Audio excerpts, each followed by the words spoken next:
You want to support Roland Martin Unfiltered? Be sure to join our Bring the Funk fan club. Every dollar that you give to us supports our daily digital show. There's only one daily digital show out here that keeps it black and keep it real as Roland Martin Unfiltered. Support the Roland Martin Unfiltered daily digital show by going to RolandMartinUnfiltered.com.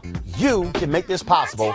All right, folks, many of you saw this video of a official, a brother in Florida, just snapping in a meeting because where he governs, they were pretty much shutting the lights off of people in their power as opposed to being compassionate. His name is Omari Hardy. He's a commissioner for Lake Worth Beach. This took place last week when he confronted the city manager over the city's handling of coronavirus. Man, watch this. Can we do better? There's always things that pop up that we can do better on, and I call the question. I'm sorry, that's not how this works. We each have an opportunity to speak 5 minutes. I thought we did. Yeah, the question's been called. I'm sorry. That's not how calling the question works. You need a second, and you need to vote on it. Then I have a second for calling the question. Are you telling me that you're going to keep me from talking right now? You've talked all evening.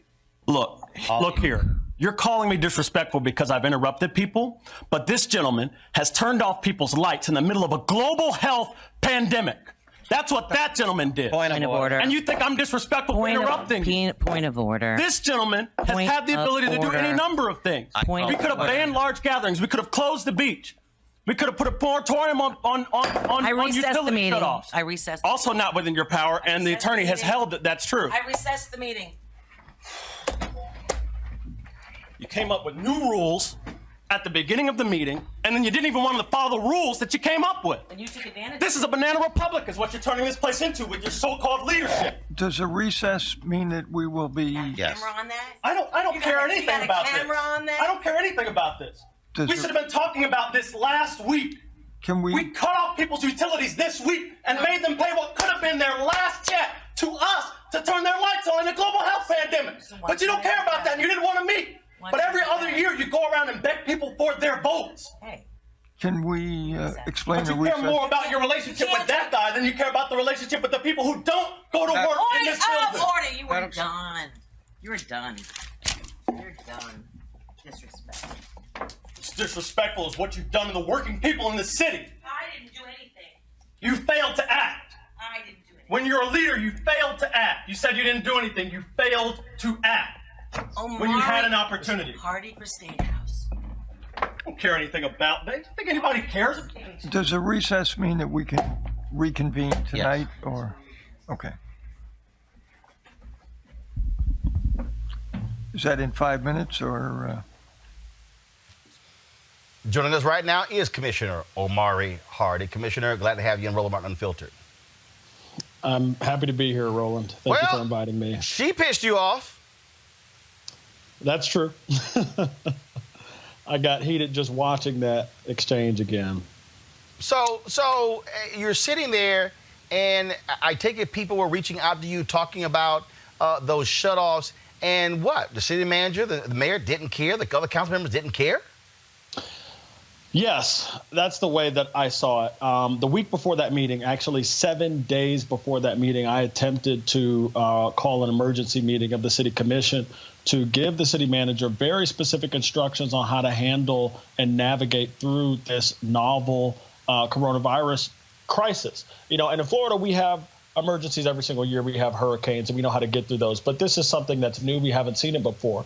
And so I felt that the commission, the elected body, the folks who represent the people, needed to give the city manager very specific instructions on how to handle it, how to address utility shutoffs, which is mainly not to do them at all, and also how to take care of our employees, to make sure that they have paid emergency leave and that their out-of-pocket medical expenses would be guaranteed so that they wouldn't feel the need to weigh their finances against their health.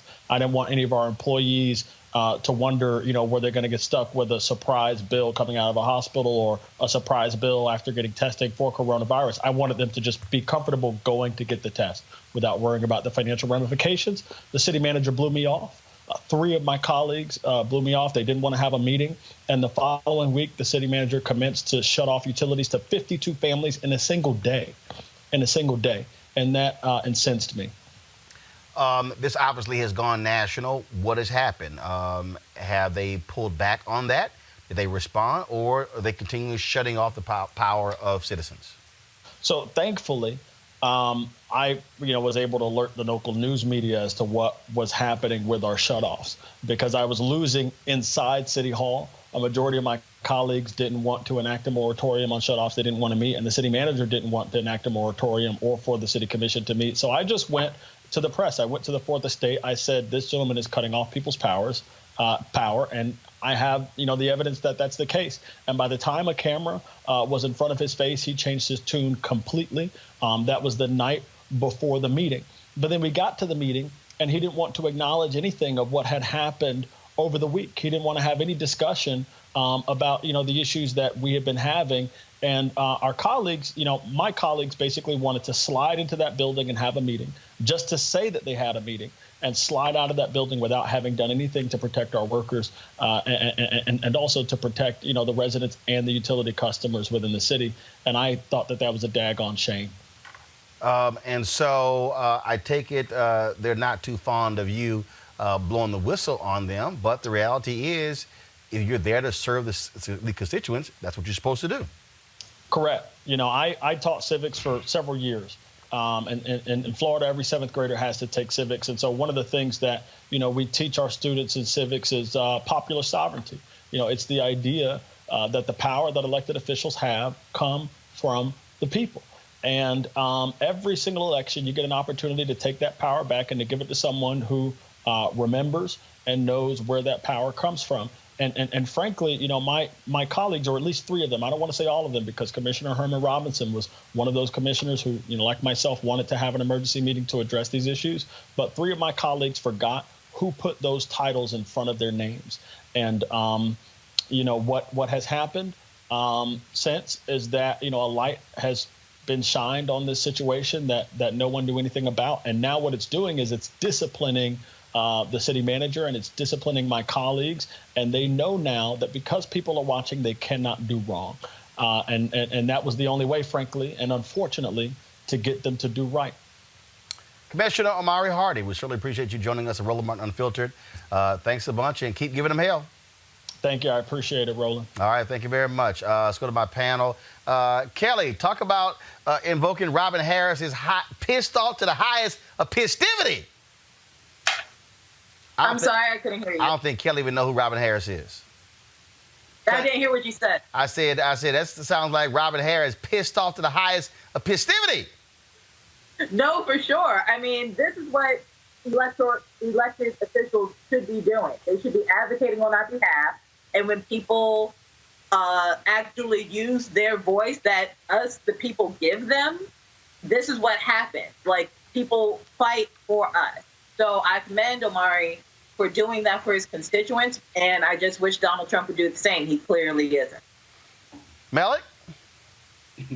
Yeah, I mean, mentioned Donald Trump, I guess, but it was good. The interesting thing about that where the district where he is that I think it's Hispanics make up an overwhelming majority of the population there. So it was kind of interesting looking at the demographics and the commission itself. It's good that he actually came out. Of course, no one really wants to see colleagues, arguing or anything like that in front of cameras. But in this particular case, he had a valid concern. And I'm sure, he did address it later. There were things about it he may have changed, but the overall message that he was talking about is something that wasn't nothing he would change.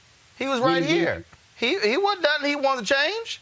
What I'm referring to is when he actually addressed the public when he actually addressed the public. So you can say that he didn't change anything or whatever, but he addressed the public and it was separate from what they did on the show. But the city itself, the fact that businesses are in the time of an emergency turning off the utilities for its customers, and it's not even a racial thing at this point. You're literally turning off utilities for a customer in places all over the country, whether it's Ohio, New York, even here in Washington, D.C., Illinois, plenty of places are actually, businesses themselves are offering extensions of bill payment and things like that during this crisis. So he was right to call attention to it. But I imagine that this is not only happening there, that is happening in other places. So hopefully, those other places can get attention, and you really can press upon businesses the urgency of now when we're talking about people who haven't gotten a check in a couple of weeks. Bottom line, Michael, that's how people want to see elected officials standing up and calling out shameful colleagues. Look, as a former local elected official, I give him huge dap, commend him, much respect. He said everything right. He did everything right. I frankly didn't think he had any issues related to disrespectful at all. They tried to basically turn his mic off, shut down the meeting, so he couldn't talk. He did exactly right, everything right. I have no problem with anything he did. Big ups. Absolutely. And so, again, that's the kind of leadership that we need all across this country. It needs to happen. All right, folks, back to that Roland Martin Unfiltered video in just one moment. All right, so a lot of y'all are always asking me about some of the pocket squares that I wear. Now, Robert don't have one on. Nope. Now, I don't particularly like the white pocket squares. I don't like even the silk ones. And so I was reading GQ magazine a number of years ago, and I saw this guy who had this pocket square here, and it looks like a flower. This is called a shibori pocket square. This is how the Japanese manipulate the fabric to create this sort of flower effect. So I'm going to take it out and then place it in my hand so you see what it looks like. And I said, man, this is pretty cool. And so I tracked down, it took me a year to find a company that did it. And so they make these about 47 different colors. And so I love them because, again, as men, we don't have many accessories to wear, so we don't have many options. And so this is really a pretty cool pocket square. Now, what I love about this here is you saw when it's in the pocket, it gives you that flower effect like that. But if I wanted to also, unlike because if I flip it and turn it over, it actually gives me a different type of texture. And so therefore it gives me a different look. So there you go. So if you actually want to get one of these shibori pocket squares, we have them in 47 different colors. All you got to do is go to rolandmartin.com/pocket squares. All right, so first of all, that graphic is way too small. So tomorrow we're going to run it right down here all across the screen. So it's rolandmartin.com/pocket squares. All you got to do is go to my website and you can actually get this. Now, for those of you who are members of our Bring the Funk fan club, there's a discount for you to get our pocket squares. That's why you also got to be a part of our Bring the Funk fan club. And so that's what we want you to do. And so it's pretty cool. So if you want to jazz your look up, you can do that. In addition, y'all see me with some of the feather pocket squares. My sister, who's a designer, she actually makes these. They're all custom made. So when you also go to the website, you can also order one of the customized feather pocket squares right there at rolandmartin.com/pocket squares. So please do so. And of course, it goes to support the show. And again, if you're a Bring the Funk fan club member, you get a discount. This is why you should join the fan club. Now back to your Roland Martin Unfiltered video. You want to check out Roland Martin Unfiltered? YouTube.com/Roland S. Martin. And subscribe to our YouTube channel. There's only one daily digital show out here that keeps it black and keep it real. It's Roland Martin Unfiltered. See that name right there? Roland Martin Unfiltered. Like, share, and subscribe to our YouTube channel. That's youtube.com/Roland S. Martin. And don't forget to turn on your notifications so when we go live, you'll know it.